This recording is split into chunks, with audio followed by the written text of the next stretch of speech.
జయ శ్రీరామ్. శుక్లాంబరధరం విష్ణుం శశివర్ణం చతుర్భుజం ప్రసన్నవదనం ధ్యాయేత్ సర్వవిఘ్నోపశాంతయే. రామాయ రామభద్రాయ రామచంద్రాయ వేధసే రఘునాథాయ నాథాయ సీతాయ పతయే నమః. ఆ శ్రీరామచంద్రమూర్తి దయ అందరి మీద ఉండాలని కోరుకుంటూ వాల్మీకి రామాయణం శ్రీ పుల్లల శ్రీరామచంద్రుడు గారు రచించినది, తెలుగు చేసినది 63వ సర్గం. 62వ సర్గలో సునస్సేపుడు వృత్తాంతం మనకు కనిపిస్తుంది. 63వ సర్గ విశ్వామిత్రుడు మహర్షిత్వాన్ని పొందడం, మేనక అతని తపస్సుకు విఘ్నం కలిగించడం. 1000 సంవత్సరములు గడిచిన పిమ్మట ఆ మహాముని వ్రతం పూర్తి చేసుకుని ఉండగా దేవతలందరినూ అతని తపస్సునకు ఫలము ఇవ్వగోరి వచ్చిరి. మహా తేజస్సు గల బ్రహ్మ, నీవు ఆచరించిన శుభకర్మల చేత ఋషివైనావు, నీకు క్షేమమగుగాక. విశ్వామిత్రుడు తపస్సు చేసింది బ్రహ్మర్షి అవ్వాలని, కానీ మహర్షి అవ్వాలని కాదు. బ్రహ్మదేవుడు నీవు మహర్షి అయ్యావు అని చెప్పారు అని విశ్వామిత్రునితో మధురమైన వాక్యమును పలికాను. విశ్వామిత్రునితో ఇట్లు పలికి బ్రహ్మదేవుడు స్వర్గమునకు వెళ్ళిపోయాను. విశ్వామిత్రుడు మరలా గొప్ప తపస్సు చేశాను. పిమ్మట చాలా కాలమునకు మేనక అనడు గొప్ప అప్సరస పుష్కర తీర్థమునందు స్నానమాడ మొదలెడెను. విశ్వామిత్రుడు ఆ పుష్కర తీర్థంలో మేఘములో మెరుపు వలె ఉన్న సాటిలేని రూపము గల ఆ మేనకను చూశాను.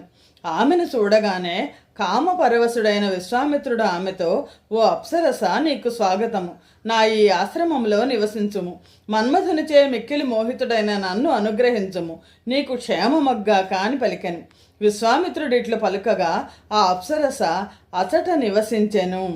ఆమె విశ్వామిత్ర ఆశ్రమంలో నివసించుతుండగా 10 సంవత్సరములు సుఖముగా గడిచిపోయినవి.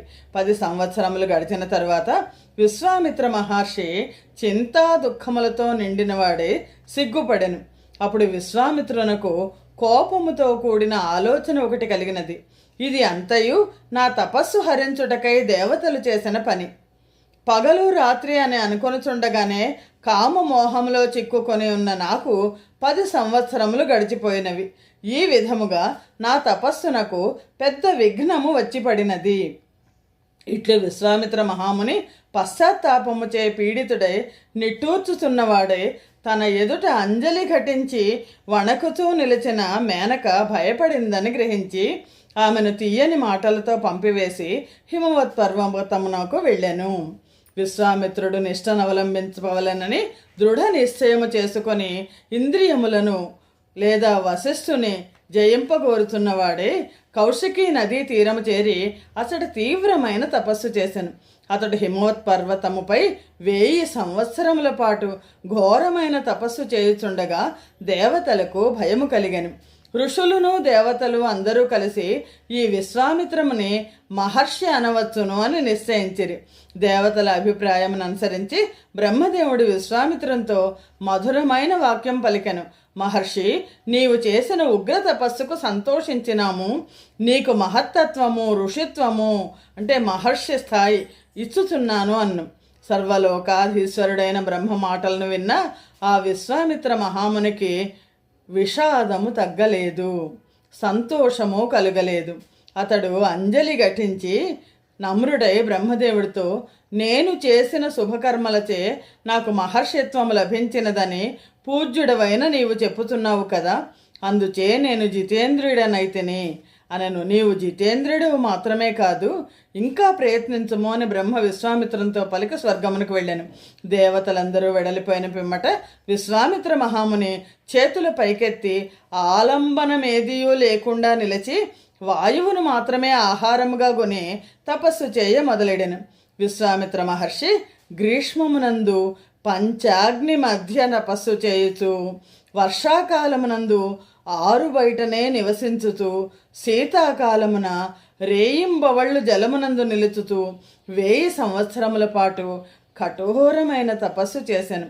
అతడు ఆ విధముగా తపస్సు చేయుట చూచి దేవేంద్రుడు, దేవతలు చాలా భయపడిరి. సకల దేవతా సమేతుడైన దేవేంద్రుడు రంభ అను అప్సరసతో తనకు హితకరమును విశ్వామిత్రునకు అతి అహితకరమును అగు వాక్యము పలికెను. శ్రీమద్ రామాయణమునందలి బాలకాండలోని 63వ సర్గము సమాప్తము. 63వ సర్గ అయింది. 64వ సర్గ. జయ శ్రీరామ్. 64వ సర్గము.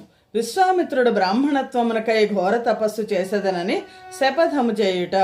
ఇంద్రుడు ఇట్లనెను. రంభతో అంటున్నాడు ఇంద్రుడు, విశ్వామిత్రుని తపస్సును చెడగొట్టు నువ్వు అని. రంభ విశ్వామిత్రుని కామమోహితుని చేసి ఆశ కల్పించవలెను.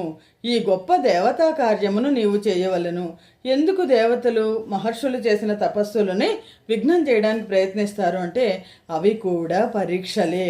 వాటన్నిటినీ తట్టుకున్నప్పుడు మాత్రమే బ్రహ్మర్షిత్వం దైవత్వం వస్తుంది. దేవేంద్రుని మాటలు విని రంభ సిగ్గుపడుతూ చేతులు జోడించి అతనిని, ఓ సురాధీశ, విశ్వామిత్ర మహాముని చాలా కోప స్వభావుడు. నాపై తప్పక తన క్రోధమును చూపి చెప్పించగలడు. అందుచే నాకు భయము కలుగుతున్నది. నన్ను అనుగ్రహించుము అని ప్రార్థించను. రంభ భయముతో వణుకుతూ చేతులు జోడించి పలికిన మాటలు విని దేవేంద్రుడు, రంభ భయపడుకుము, నీకు క్షేమమగును, నా ఆజ్ఞను పాటించము. అందమైన వృక్షములు కల వసంత ఋతువునందు కోకిల రూపము ధరించి నేను మన్మధునితో కూడా నీ పక్కనే ఉందును. నీవు అనేక శృంగార చేష్టాది గుణములు కల చాలా ప్రకాశించు రూపము వహించి విశ్వామిత్ర మహర్షి తపస్సుకు భంగము చేయము అని ఆదేశించెను. దేవేంద్రుని మాటలు విని రంభ అత్యుత్తమమైన రూపమును ధరించి సౌందర్యవతి అయి తెల్లని చిరునవ్వు నవ్వుతూ విశ్వామిత్రుని లోభింపచేసెను. విశ్వామిత్రుడు కోకిల యొక్క మధుర ధ్వనిని విని సంతచించిన మనస్సుతో రంభను చూచెను. కోకిల ధ్వనియు మధురమైన సంగీత ధ్వనియు వినబడిన పిమ్మట రంభ కనబడగానే విశ్వామిత్రునకు సందేహము కలిగెను. ఇదంతయు ఇంద్రుడు చేసిన పని అని తెలుసుకొని విశ్వామిత్ర మహాముని రంభను, దౌర్భాగ్యురాల, కామక్రోధములను జయించవలెనని కోరుతున్న నన్ను ప్రలోభ పెట్టుటకు ప్రయత్నించితివిగాన 10,000 సంవత్సరములు రాతి బండవై పడి ఉండెదవుగాక. నా కోపమునకు గురైన నిన్ను గొప్ప తేజస్సు కలవాడు, తపోబల సంపన్నుడు అయిన ఒక బ్రాహ్మణుడు ఉద్ధరించగలడు అని శపించెను. విశ్వామిత్ర మహాముని కోపము పట్టలేక రంభను ఈ విధముగా శపించి పశ్చాత్తాపం పొందెను.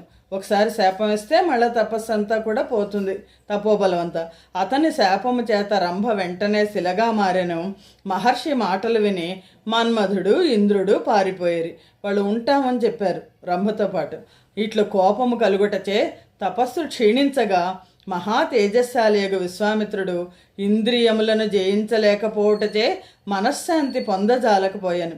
ఈ విధముగా తపస్సు క్షీణించగా విశ్వామిత్రుడు, నేను కోపము చెందను, ఏది ఏమైనను మాట కూడా పలకను, 100 కొలది సంవత్సరములు ఊపిరి విడువక ఉండి జితేంద్రియుడనై శరీరమును శుష్కింపచేసేదను. తపస్సు చేత నాకు బ్రాహ్మణత్వము లభించు వరకు అనేక సంవత్సరములు ఊపిరి విడువక ఆహారమును పరిత్యజించి ఉండేదను. తపస్సు చేయునంత కాలము నా అవయవములు క్షీణించవు అని నిశ్చయించుకొను. రామ, ఆ విశ్వామిత్ర మహాముని ఇట్లు లోకములో ఎన్నడును కని విని ఎరుగని విధమున 1000 సంవత్సరముల దీక్షను గూర్చి ప్రతిజ్ఞ చేసెను.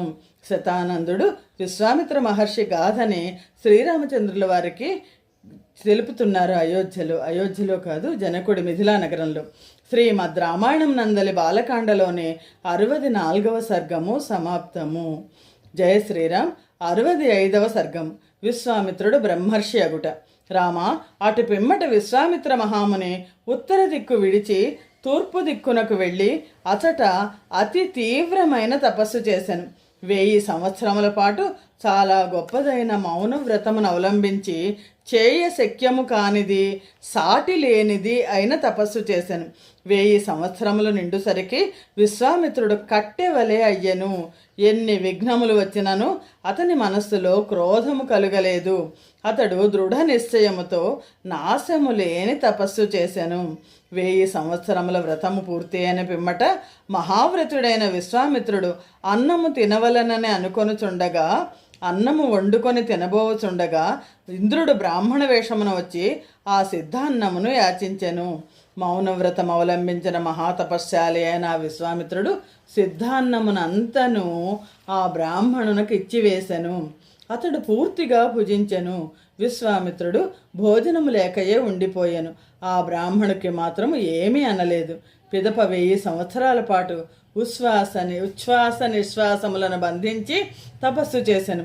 విశ్వామిత్రుడు ఆ విధముగా ఉచ్ఛ్వాస నిశ్వాసములను బంధించి ఉండగా అతని శిరస్సు నుండి ధూమము బయలుదేరెను. పెద్ద పొగ బయలుదేరింది. దానిచే ముల్లోకములు దహింపబడినట్లు అయ్యి భయపడిపోయినవి. అప్పుడు దేవ గంధర్వ పన్నగ అసుర రాక్షసులు ఈ విశ్వామిత్రుని తేజస్సుతే తెలివి తప్పిన వారై, అతని తపస్సుచే కాంతి తొలగిన వారై, పీడితులై బ్రహ్మ వద్దకు వెళ్ళి, ప్రభు, ఈ విశ్వామిత్ర మహామునిని అనేక విధముల ప్రలోభపెట్టినను, కోపం కలిగించినను ఇతని తపస్సు వృద్ధి పొందుతూనే ఉన్నది. ఇతనిలో కొంచెమైనను పాపము కనబడటలేదు. ఈతను కోరిన వరముని ఇయ్యకున్నచో తపస్సు చేత చరాచరాత్మకమగు లోకత్రయమును దహింపవేయగలడు. దిక్కులన్నీ వ్యాకులమైనవి, ఏమియూ ప్రకాశించుటలేదు. సాగరములు క్షోభిల్లుతున్నవి, పర్వతములు బద్దలగుతున్నవి. బ్రహ్మదేవ, భూమి కంపించుచున్నది, వాయువు చాలా వ్యాకులముగా వీచుతున్నది.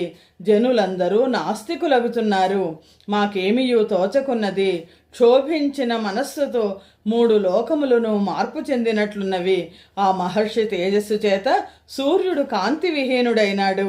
అగ్నితుల్యుడును మహాకాంతిమంతుడు అగు ఈ పూజ్యుడైన మహాముని లోకత్రయ నాశనము చేయ నిర్ణయించుటకు ముందుగా ఇతనికి కోరిన వరములిచ్చి ప్రసన్నుని చేయుము. ముల్లోకములను పూర్వము ప్రళయాగ్నిచే దహించబడినట్లు దహించబడుతున్నవి. ఇతడు దేవలోక రాజ్యము చేయవలనని కోరినను ఇతనికి ఏది కావలనో అది ఇమ్ము అని ప్రార్థించిరి. అంతటా బ్రహ్మదేవుడు మొదలగు దేవతలందరినూ మహాత్ముడైన విశ్వామిత్రునితో మధురమైన వాక్యం పలుకుతూ, ఓ బ్రహ్మర్షి, నీకు స్వాగతమగుగాక. నీ తపస్సు చేత చాలా సంతోషించాము. ఓ విశ్వామిత్ర, నీవు ఉగ్రమైన తపస్సు చేత బ్రాహ్మణత్వమును పొందితివి. ఓ బ్రాహ్మణ, దేవతా గణముతో కూడిన నేను నీకు దీర్ఘాయుర్దాయమును కూడా ఇచ్చుచున్నాను. క్షేమమును పొందుము, నీకు భద్రమగును, నీకు అన్నియు సమకూరును అనిరి. విశ్వామిత్రుడు బ్రహ్మాది దేవతల మాటలు విని సంతోషించి నమస్కరించి ఇట్లు పలికెను. నాకు బ్రాహ్మణత్వము దీర్ఘాయుర్దాయము లభించినతో ఓంకార వషట్కారములు నన్ను వరించుగాక. నాకు వేదములను ఇతరులకు బోధించు అధికారము, యజ్ఞ యాగాదులు చేయించు అధికారము లభించుగాక. క్షత్రియుల విద్యలను బ్రాహ్మణుల విద్యలను ఎరిగిన వారిలో శ్రేష్ఠుడును బ్రహ్మమానస పుత్రుడును అగు వశిష్ఠుడు నేను బ్రహ్మర్షిణినై అంగీకరించుగాక. నాకు ఈ శ్రేష్టమైన వరమును ఇచ్చినచో మీరందరూ వెళ్ళవచ్చు. దేవతలు బ్రతిమాలు కొనగా వశిష్ఠ మహాముని వచ్చి విశ్వామిత్రునితో మైత్రి చేసుకొని, నీవు బ్రహ్మర్షివి అని చెప్పాను. దేవతలందరూ నీవు బ్రహ్మర్షివే, సందేహం లేదు, నీకు అన్నీయూ సమకూరునని పలికి వచ్చిన దారినే వెళ్ళిపోయిరి. ధర్మాత్ముడైన విశ్వామిత్రుడు ఉత్తమమైన బ్రాహ్మణత్వమును సంపాదించి బ్రహ్మర్షి అయిన వశిష్ఠుని పూజించెను. విశ్వామిత్రుడు ఈ విధముగా తన కోరికను తీర్చుకొని తపస్సు ఆచరించుచు భూమండలమందంతటను సంచరించెను. ఈ మహాత్ముడు ఈ విధముగా బ్రాహ్మణత్వమును సంపాదించుకొనెను. ఈతడు మునులలో శ్రేష్ఠుడు, మూర్తీభవించిన తపస్సు, ఎల్లప్పుడూ ధర్మపరుడు, వీర్యమునకు నివాస స్థానము. ఇట్లు విశ్వామిత్ర చరిత్ర చెప్పి శతానందుడు ఊరకుండెను.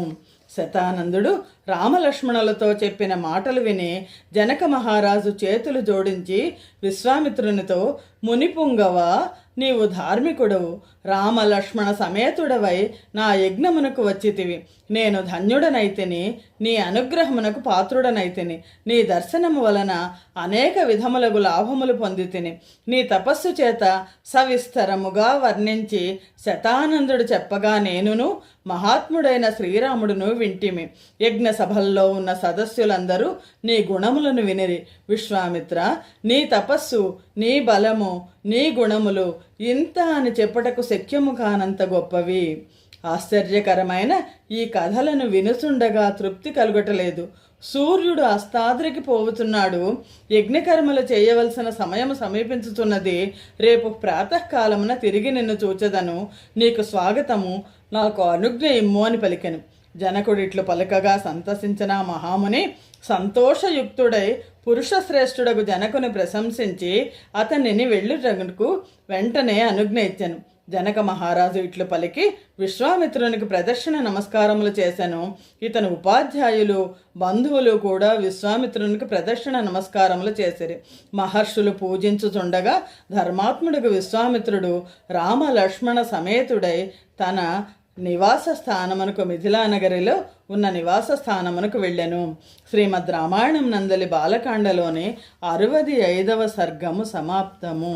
స్వస్తి ప్రజాభ్య పరిపాలయంతాం న్యాయేన మార్గేణ మహిమహేషాః గోబ్రాహ్మణేభ్య శుభమస్తు నిత్యం లోకాః సమస్తాః సుఖినో భవంతు. సర్వం శ్రీరామార్పణమస్తు. జయ శ్రీరామ్.